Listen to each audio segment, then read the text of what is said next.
Og'riq dumbaning chuqur joyida boshlanadi.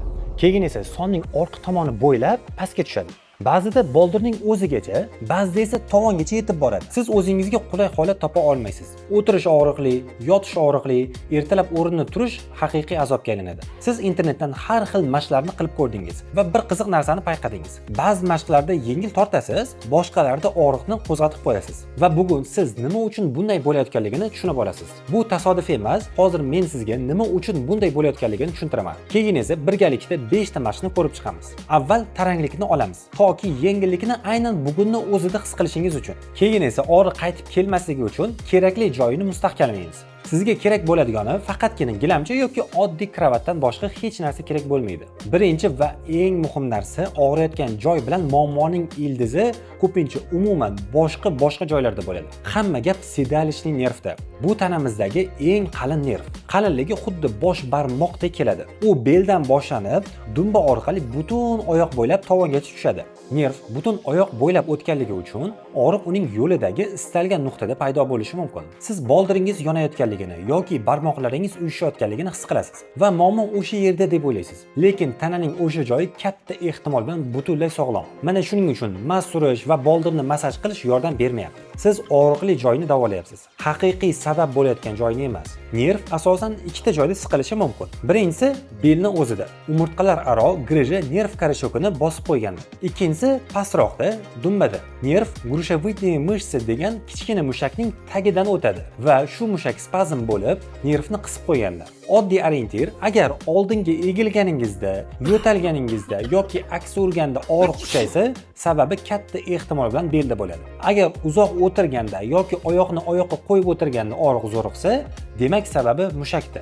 Yaxshi yangilik shundaki, bugungi mashqlarimiz har ikkala holatda ham yordam beradi. Mushakdagi taranglikni oladi va bel bilan nervni himoya qiladigan joylarni mustahkamlaydi. Mashg'ulotimiz ikkita bosqichdan iborat. Avval yengillikni bugunni o'zida his qilishingiz uchun taranglikni spazmni olamiz, keyin og'riq qaytib kelmasligi uchun esa uni mustahkamlaymiz. Boshlashdan oldin bitta muhim ogohlantirish: agar chot atrofida uvishish bo'lsa, birdaniga ikkala oyoqda holsizlik sezilsa yoki kichik hojatni ushlab tura olmay qolayotgan bo'lsangiz, mashq qilish mumkin emas. Zudlik bilan shifokorga uchrashish kerak. Bu juda ham kam bo'ladigan holat, lekin jiddiy. Agar sizda bunday narsalar bo'lmasa, boshladik. Birinchi mashq yotgan holda bajariladigan rastyashka. U nervdagi bosimni to'g'ridan-to'g'ri oladi. Shuning uchun mashg'ulotni aynan shundan boshlaymiz. Orqangiz bilan yoting, ikkala oyoqni bukilgan, oyoq kaftlari polda. Og'riyotgan tomondagi oyoqni ikkinchi oyoqni tizzasiga to'pig'i bilan qo'ying. Xuddi 4 raqamiga o'xshash shakl hosil bo'ladi. Endi qo'llaringiz bilan oyoqlar orasidan o'tkazib, pastki oyoqni son qismidan ushlang va sekin ko'krakka qarab torting. Bu yerda nima yuz beryapti? Dumbaning chuqur joyidagi o'sha grushovitniy mышцы esingizdami? Uning odatdagi ishi oyoqni tashqariga burish. Hozir esa biz uning aksini qilyapmiz va bu mushakni tortib, aynan uning tagida yotgan sedalishning nervni bo'shatyapmiz. Shuning uchun taranglikni aynan og'riyotgan tomondagi dumbaning chuqur joyida his qilishingiz kerak. Yonboshda emas, tizi tagida emas, dumbaning ichida. Agar o'sha yerda his qilayotgan bo'lsangiz, demak hammasini to'g'ri qilyapsiz. Ravon bir tekis torting. Faqat taranglik sezilguncha, og'riq darajasigacha emas. Farqi juda ham oddiy. Taranglikda bemalol nafas ola olasiz, og'riqda esa nafasni ichingizga yutib, taranglashtirib qolasiz. Siltanib tortib ko'rmang. Keskin harakatga mushak himoya reaksiyasi sifatida yanada qattiqroq spazm bo'lib javob qaytaradi. Bizga esa aksincha uni bo'shashtirish kerak. Agar qo'l bilan ushlab tortish qiyin bo'lsa, o'tkir og'riq paytida shunday bo'ladi. Son ortidan sochiq o'tkazib, uni ikki uchidan torting. Effekti bir xil bo'ladi, lekin gavda va bo'yin taranglashmaydi. Bu holatda 30 soniya ushlab turamiz. Xotirjam nafas oling. Ushlab turgan vaqtimizda ko'pchilikni chalg'itadigan bitta narsani tushuntirib beray. Oyog'ingizda aynan nimani his qilayotganligingizga e'tibor bering. Bu juda ham muhim ishora. Nervning ichida har xil tolalar bor va har biri o'z vazifasiga javob beradi. Bittasi og'riqni o'tkazadi. Shunda siz prostil yoki achishish his qilasiz. Boshqalari teri sezuvchanligiga javob beradi. Ular siqilganda uvishish va chumoli yurgandek hissiyot paydo bo'ladi. Xuddi oyoq uxlab qolgandek. Uchinchilari mushaklarni boshqaradi. Agar ularga ta'sir tegsa, oyoq bo'shashadi. Oyoq kafti yaxshi bo'ysunmaydi. Oyoq uchiga turish qiyinlashadi. Mana shuning uchun hammada har xil. Kimdadir o'tkir o'tadigan og'riq, boshqasida deyarli og'rimaydi, lekin oyoq uvishgan va paxtadek bo'lib qolgan. Bu bitta jarayon. Shunchaki siqilish har xil tolalarga tekkan, xolos. E'tibor bering. Bu hissiyotlarning hammasi oyoqda. Muammoning ildizi esa yuqorida. Biz hozir tortib bo'shatayotgan joyda. Endi esa ikkinchi podxod. Oyoqni xuddi shunday qo'yamiz, sonni ko'krakka qarab tortamiz va yana 30 soniya ushlab turamiz. Ikkinchi martada mushak osonroq bo'sh keladi. Sal chuqurroqqa tortishga harakat qilib ko'ring. Ikkinchi mashqimiz o'sha rastyashkaning o'zi, lekin o'tirgan holda bajariladi. U mana shu sababga ko'ra muhim. Aynan uzoq o'tirish ko'pincha butun muammoni ishga tushirib yuboradi. Qarang, siz o'tirganingizda aynan nerv mushak ostida o'tadigan zonaga butun vazningiz bilan bosasiz. Ya'ni uni o'z tanangiz bilan siqib qo'yasiz. Dumma mushaklari esa bu vaqtda butunlay o'chib qoladi, ishlamay turadi. Mana shuning uchun ish kunining oxiriga borib kechqurun og'riq kuchayadi va mana shuning uchun uzoq o'tirgandan keyin o'rindan turish shunchalik qiyin bo'ladi. Mashqlardan tashqari ikkita oddiy qoidani eslab qoling. Har 40-50 daqiqada hech bo'lmasa 1 daqiqacha o'rindan turib yuring va orqa cho'ntagingizdan telefon yoki hamyonni olib qo'ying. Qattiq buyum ustida o'tirganingizda siz to'g'ridan to'g'ri nervning aynan o'ziga nuqtali ravishda bosim o'tkazasiz. Endi mashqni o'ziga o'tamiz. Stulni chetiga o'tiring, orqangiz tik. To'g'ri, oyoq kaftlari polda. Og'riyotgan tomondagi oyoqni ikkinchi oyoqni tizzasiga to'pig'i bilan qo'ying va tizzani pastga tushishiga qo'yib bering. Lekin unga qo'lingiz bilan bosmang. O'z og'irligi bilan tushsin. Agar bossangiz, mushak reflektor ravishda qarshilik ko'rsatadi va teskari effekt berib yuboradi. Shu holatning o'zidayoq ko'pchilik taranglikni his qiladi. Agar his qilayotgan bo'lsangiz, shuning o'zi yetarli. Effektni kuchaytirishni istasangiz, qo'llaringizni ko'krakka chalkashtirib, gavdangizni sekin oldinga eging. Ko'kragingizni tizzaga qarab olib boring. Egilishni beldan qiling. Orqangizni to'g'ri ushlang. Agar orqangizni bukri qilsangiz, taranglik dumbadan bel sohasiga o'tib ketadi. Bizga esa aynan dumba kerak. Aytgancha, tortish kuchini shunchaki oyoq kafti orqali sozlashingiz mumkin. U tanaga qanchalik yaqin bo'lsa, shunchalik kuchli tortadi. Qanchalik uzoq bo'lsa, shunchalik yumshoqroq bo'ladi. 30 soniya ushlab turamiz. Nima uchun aynan 30 soniya? 5 soniya emas yoki 10? Chunki birinchi soniyalarda mushak shunchaki reflektor ravishda qarshilik ko'rsatadi. U himoyalanadi. Faqatgina siz rastyashkani xotirjam va siltanishlarsiz ushlab turganingizdagina nerv tizimi hech qanday xavf yo'qligini tushunadi va mushakka bo'shashishiga ruxsat beradi. Mana shu ushlab turishning ikkinchi yarmi eng ahamiyatlisi hisoblanadi. Shuning uchun qisqa, siltanib qilinadigan rastyashkalar deyarli ishlamaydi. Xotirjam ushlab turilsa esa ishlaydi. Demak, 30 soniya bo'ldi. To'g'rilanamiz va agar og'riq faqat bir tomonda bo'lsa ham, albatta ikkala tomonni ham qiling. Aks holda tos sohasida qiyshayish, ya'ni perikoz paydo qilasiz. Bu esa vaqt o'tishi bilan yangi muammoni keltirib chiqaradi. Hozir sizga yengilroq bo'lib qolgan bo'lishi kerak. Lekin aytganimdek, bu vaqtinchalik va mana shu yerda odamlar yillab bir aylana ichida yurishiga sabab bo'ladigan eng katta xato yotadi. Mantiqan qaraganda hammasi oddiy tuyuladi. Mushak taranglashgan, demak uni tortib bo'shatish kerak va tamom. Lekin bu muammoda grushevoidniy mышца bir vaqtni o'zida ham taranglashgan, ham kuchsiz, zaif bo'ladi. Mantiqsizdek tuyulishi mumkin, lekin aslida shunday. Biz ko'p o'tirganimizda katta dumba mushaklari o'chib qoladi va bekorchilikka o'rganadi. Lekin ishni kimdir qilishi kerak va kichkina grushevoidniy mышца bu ishni o'z bo'yniga oladi.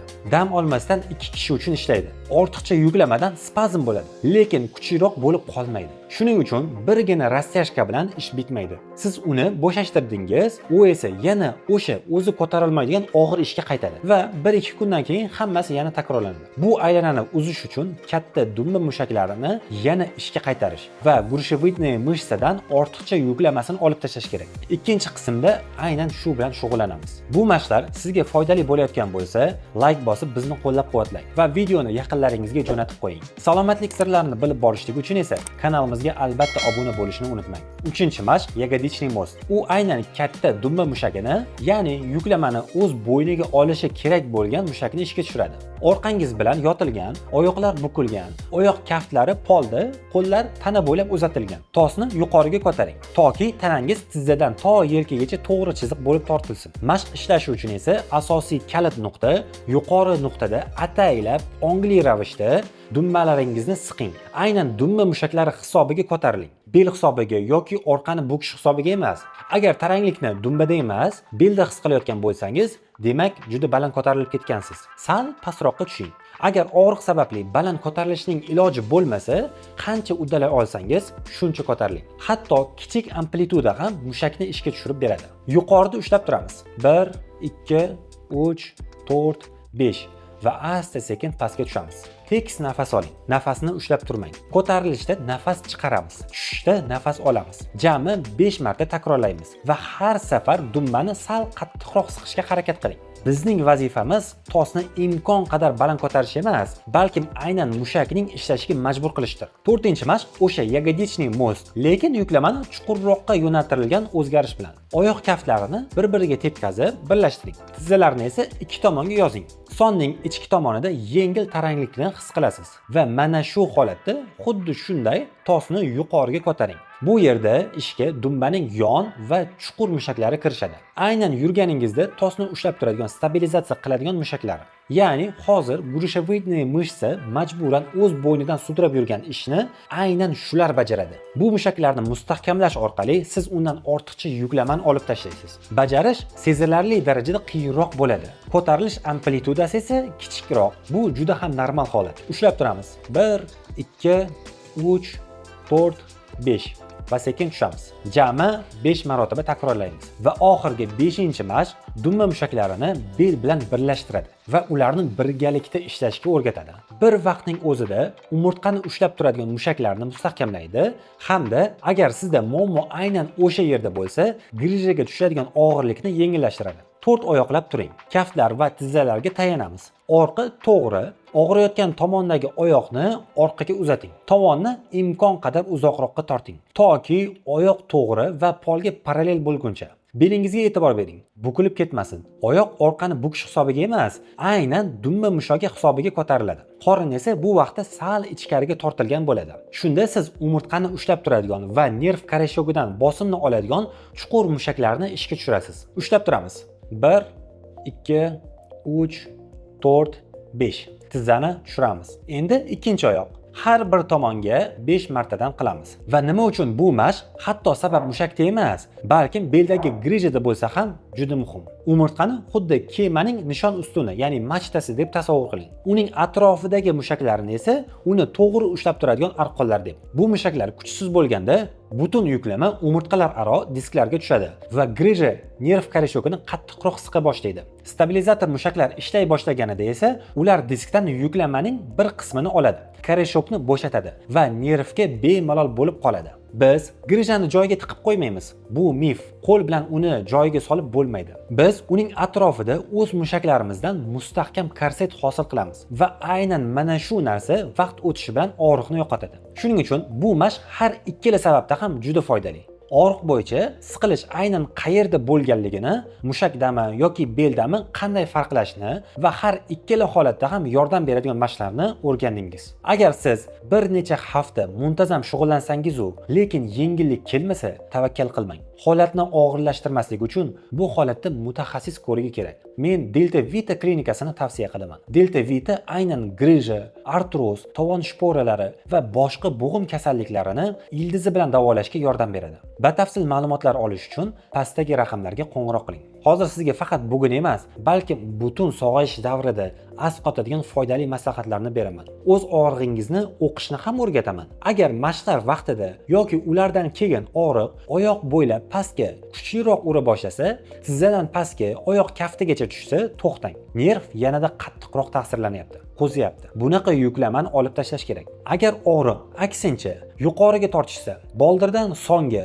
sondan dumbaga qarab chekinsa, bu juda ham ajoyib belgi. Hatto dumbada og'riq sezilarliroq bo'lib qolgan bo'lsa ham, og'riq markazga, umurtqaga qarab yig'ilayotgan bo'lsa, demak nerv bo'shashyapti va siz to'g'ri yo'nalishda ketayotgan bo'lasiz. Biz butun mashqlar kompleksini birgalikda bir marta bajarib chiqdik. Agar vaqtingiz bo'lsa, uni ketma-ket yana 2-3 marta qaytaring va haftasiga 3-4 martadan shunday qilib turing. Faqat birdaniga mo'jiza kutmang. Bo'shashish va yengillikni aynan bugunning o'zida his qilasiz, lekin kuch-quvvat sekinroq keladi. Mushaklar haqiqatan ishga kirishib ketishi uchun 2-3 haftalik muntazam mehnat kerak. Lekin aynan shundan keyin esa og'riq qaytib kelmaydigan bo'ladi. Va agar mashg'ulotdan keyin dumbada yengil charchoq paydo bo'lgan bo'lsa, bu juda ham yaxshi. Demak, uzoq vaqt davomida jim yotgan mushaklar oxir-oqibat ishlay boshladi. Demak, videomiz foydali bo'ldi degan umiddaman. Like bosishni unutmang. Salomatligingizni asrang. Konservativ davo kanalida kelasi hafta ko'rishguncha xayr.